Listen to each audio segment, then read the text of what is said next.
everybody. My name is Alan Perez with the Media and Content team, and thank you for joining us for another episode of Set Schedule's Meet the Agent.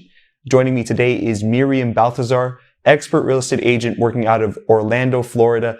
Myriam covers the majority of the Central Florida area, and Myriam is also a certified relocation specialist and a PSA, meaning a pricing strategy advisor. Myriam works with the eXp brokerage, and without further ado, I would like to introduce Myriam. Thank you for joining us today. How are you doing? I'm doing fine, living the dream. Fantastic. In this episode, something that I do definitely want to cover, Myriam, is the journey that you've had, because I really like the story behind it. Do you think that you could elaborate a little bit into why you decided to get started in real estate in the first place? Okay, so we moved from France, I'm French, to the States. And when we arrived, we went to seasonals and things like that. So we moved really 9 times in 3 years. And my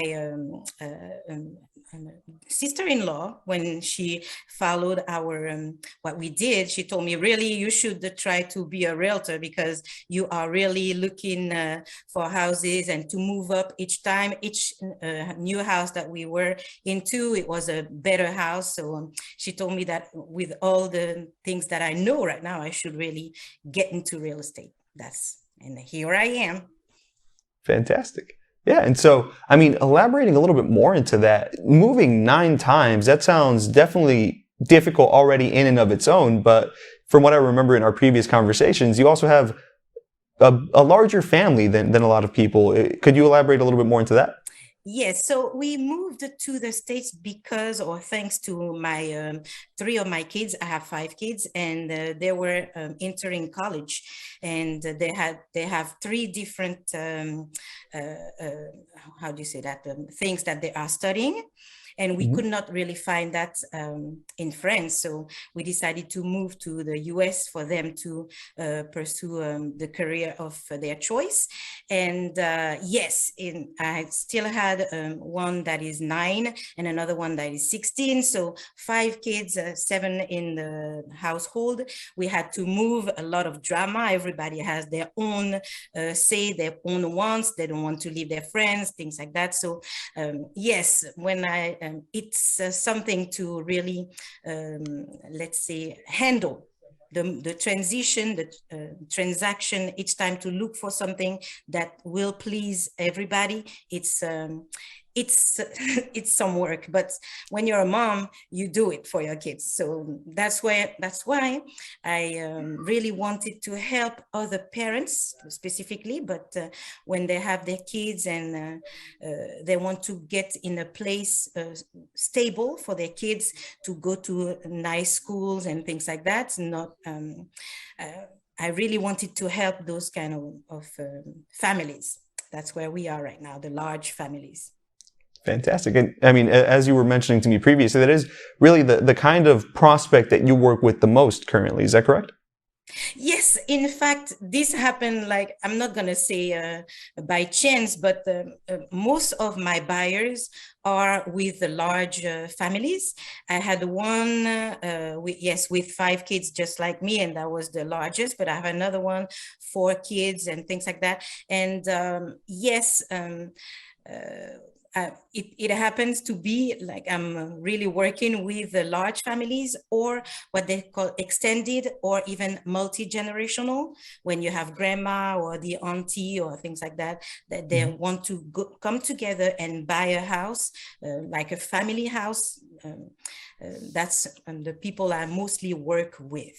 But I also work with retired people who wants to move to Florida, specifically the Orlando area, the villages, and also with investors who want to buy Airbnbs or sell. In fact, my sellers were sellers of Airbnbs. Fantastic. And the Airbnbs that I sold were 4 bedrooms, also large homes. Mm-hmm. Exactly. And so, as we were mentioning, it is something that's kind of more the, I guess, kind of transaction that you focus on the most, is those larger rooms properties, right? Having more space for, again, like you were mentioning, whether it be renters or Airbnbs or the family members that are living in the property. Yes. And so, I Yeah, mean, it happened that I'm selling, most of the houses that I'm selling are large homes, either with a lot of bedrooms or the square footage is big, or the lot is large. Sometimes people don't really care about the house, but they want to feel like they are not isolated really, but they have a little room to play with. So big lots or large homes, or a lot of bedrooms. Yes, but I do help people with condos also. I'm not closed up and to work only with large homes. It happened that that's what I worked with so far. So that's it. mhm. Yeah. And I mean, again, it sounds like it's because it comes from a place where you've been able to observe how to do it the right way, right? Getting your family specifically into the right accommodations. And so then giving that same expertise that you've been able to develop to people that need that. Which I guess leads me to a great question. What would you define as your brand as a real estate agent? Well, I realized that when I start to work with my clients, we become really close, like really family. I really treat them like family. Sometimes there's a lot of stories that I'm hearing, why they want to move, and where they want to move, and things like that. So I consider myself really part of their family, like an auntie. And what I offer them is the knowledge of real estate. I know real estate, so they don't have to. They just let me understand their needs, their wants, their capacity also. And then with all this, that's a problem for them. I solve their problem just like family. And I totally understand. I want for them when they move to really feel happy with their home, their dream home. Fantastic. And I mean, it's so beautiful that motivation to really just feed it forward, be able to share that expertise, and ideally, again, arrange it so that everybody that's a part of that move is impacted in a beneficial way, in a good way moving forward. How is it that you're able to do that? I mean, it does sound very difficult to have so many moving parts and different personalities and different wants and needs.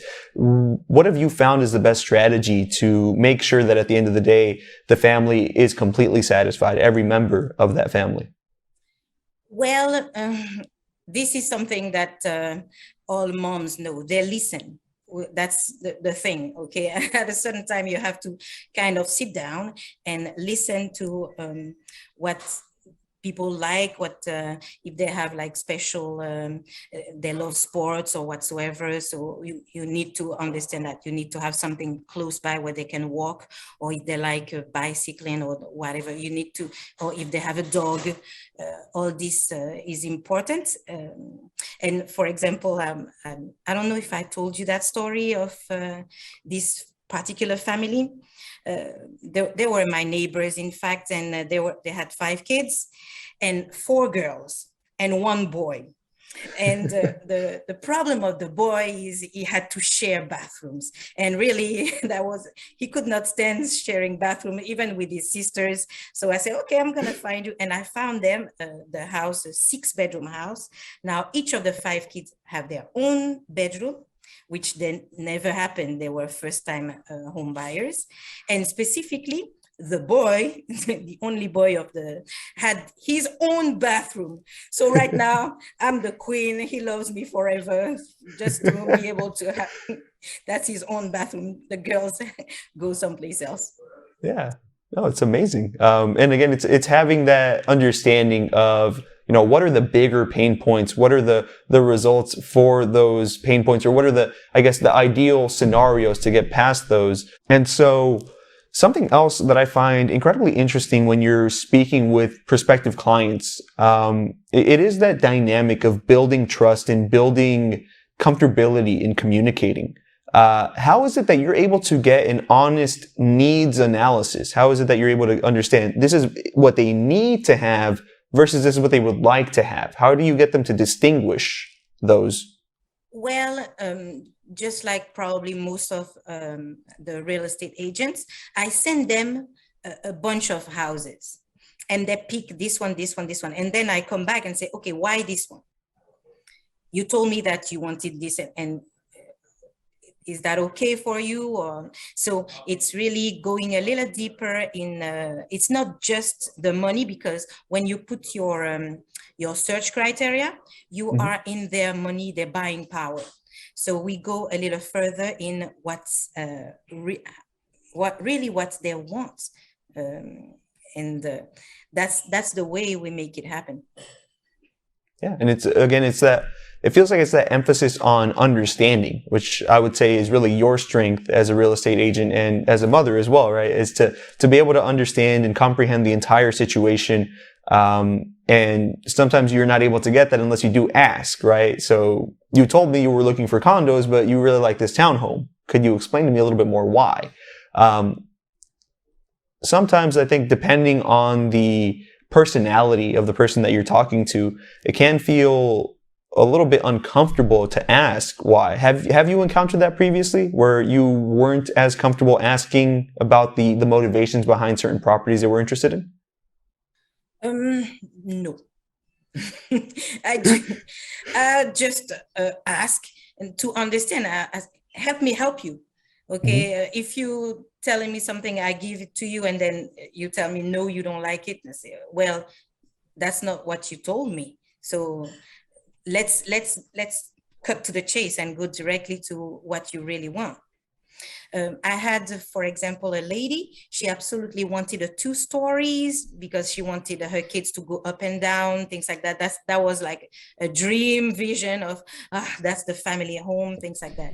And then I did find her a house that was only 1 story, but it was large. They had a large kitchen, and she was very happy because she could see herself be for Christmas or Thanksgiving, inviting the family, and then you have like all the pasta and the things like that. She could really envision herself, and it was way more appealing to her than just the sound of her kids going up and down, because after 2 or 3 months, it's more annoying than really rewarding to have the kids running the stairways. So right now we are under contract, and she really likes the house just because of the kitchen. So because she likes cooking, and she can see herself inviting people and proud of her house. Great. Yeah. And I mean, again, it's something that comes really from the ability to communicate with someone and understand the underlying motivations, right? Because if she was looking for a 2-story property for the sake of being able to have a larger view of a certain area, right? That wouldn't necessarily be something that she would be amenable or open to, right? But in this circumstance, you were able to understand that underlying motivation, really take action upon it, which again is amazing. Now, switching gears a little bit here, I mean, let's see. Something that I always find very interesting when discussing with our agents that are, guests on the show, what previous experiences do you have outside of real estate that you feel have been able to strengthen your abilities within real estate? So I was a math teacher for 20 years in France before I got to the States and got to real estate. And this will allow me really to take any situation as solvable. It's not like, okay, you are such in a disarray, okay, you got evicted, or you have a bad credit score, or I don't know, you are divorcing, or any type of situation that is now you think mindsets that you cannot get a house. You are by yourself, you have kids, single mom, it's impossible. There is a solution. There's always a solution. And I'm there to find it for you. And I think because I was a math teacher before, and I understand that there's not only one path. You can find a way. It might take time, might take more time than you want to spend, but you will become a homeowner if that's what you want to be. Okay. Now we treat each issues one after the other. So for example, if you have a problem with credit score, okay, let's work on that for the next 3 months. Okay, for 3 months, this is what you're going to do to clean or boost your credit score. After that, now you may have whatever issue in your family. If you don't have enough money or whatsoever for the down payment, let's look for grants. Let's look for this and that. So each issue can be solved. And then you already know clearly next year at the same time, I will be in my house and I follow you until this happened. That's it. There's always a way. Yeah. And so it really is kind of breaking down the equation of, what leads to the forever home, or at least the starter home to begin building that equity as a homeowner.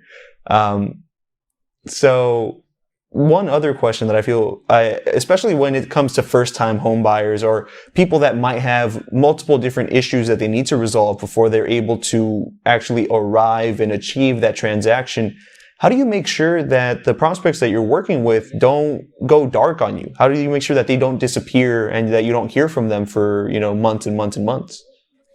Well, this happens. Okay, I have a few clients that did ghost me, and then sometimes it's maybe they're ashamed because they feel like, okay, I made a mistake. I went and bought myself a car when she told me do not buy or do not. So I'm just gonna disappear and forget about the house. And so it's so easy whenever it's a birthday or Christmas or whatsoever. I get back with them, say, hey, are you still looking for a house? Do you still want it? And then I always connect with their kids. So I got them this way. Say, how is Alfred, by the way? So that's yeah. And I have a lot of people I'm working with like that. I know they're not ready to buy right now. So what they call drip campaign, I call them sometimes, send them some homes to get their appetite always wet for them to say, hey, yes, I coulda, shoulda, but to get them back. Yeah. And I mean, again, it's sometimes it's inevitable, right? As much as we would like to think, I don't think that there's a realtor that in the world that hasn't had that circumstance, because life does get in the way sometimes. But like you were mentioning, there is always that opportunity that life will offer, right? With holidays or, special anniversaries, maybe even birthdays, if you're able to get that information from your clients, to use that as an organic means to reach back out. Another question for you on that same topic of following up and looking for organic methods to follow up. Do you ever feel or find that, or I guess rather, how do you keep from feeling insincere when you do your outreach, when you do your follow-ups, especially if it's a prospect that maybe you haven't been in contact with for a while? Well, this never happened to me. No, when I say, hey, it's been a long time I did not hear from this lady. Let me talk to her, say, hey, whatever, what's going on? Are you still looking for? Sometimes they answer, sometimes not. I send them homes and say, would you like to see this one? And then if they are supposed, for example, to work on their credit, I just ask them, where are you at with the credit repair or whatever? Mm-hmm. So no, and then I let go. I'm not like expecting an answer right away. It's just sometimes just to remind them that, hey, this is something that they still can achieve, and that's it.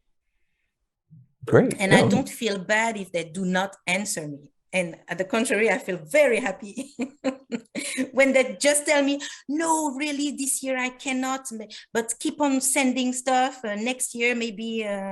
So I say, okay, no problem. That's it. Great. Yeah.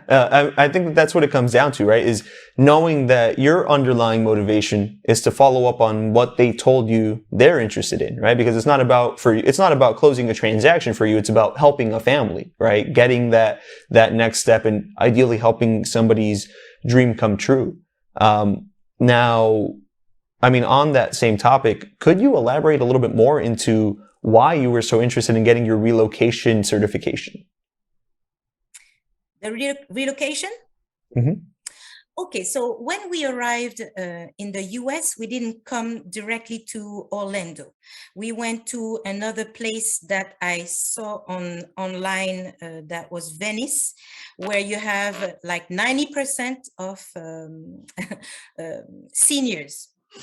So it was like a retirement place, a little bit like the villages, but by the beach, very nice and very quiet, because I didn't want to get to a place too. When you move to a new country, you want to, first of all, get an idea of where you are first, and I have all my papers and things like that. So I came to a very peaceful place called Venice in Florida. That's where my kids had most of their friends still in Venice, by the way. And from there, I decided to move to Orlando because this was more place more happening, and specifically for my kids going to college. And there were more opportunities in Orlando also. We are millions compared to 300,000 in Venice. So that's, and when I was relocating, I really, how would you say that, studied, analyzed Orlando. That's why I decided to take my relocation certification, to be able to really help people, because it's a little bit more complicated than it sounds. It's not just take a car and then get there and then buy a house or rent a place. It takes some preparation before you move. And so I want to be there to really help the people have a smooth transition, specifically when they have kids and there's a lot of drama when you move from one place where you have your friends, your family, things like that, and you move to a place where you know nothing, just hope that is going to be better. That's it. Fantastic. Yeah. And so we are getting a little bit close to the end of our time together here, Myriam. I do have just a couple more questions for you. One of them being, I mean, what trends specifically have you been recognizing in your markets of interest? I mean, the areas that you specialize in. What are the trends like currently?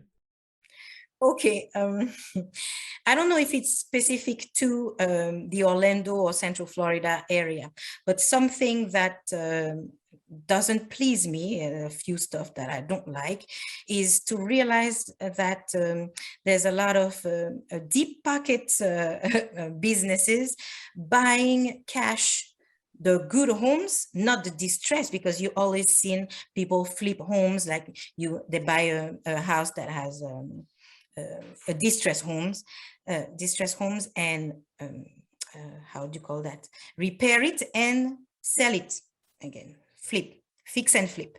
But that's not the case right now. And I'm a little sad about that, because they do buy good homes that should be going to families, and then resell them a few weeks later with 30 or 50,000 more. The same house, they didn't do anything, maybe a broom the entrance, I don't know, that's about it. And when my buyers that are pre-approved for a certain amount come to that house again, they cannot buy because it's 20 or 30,000 more. So this is a little annoying. That's the trend I really hope is going to stop. And then for the homes to go to people that's going to live there. It's not just like a big money business. Homes are really for people to live first. So that's it. Exactly. Yeah.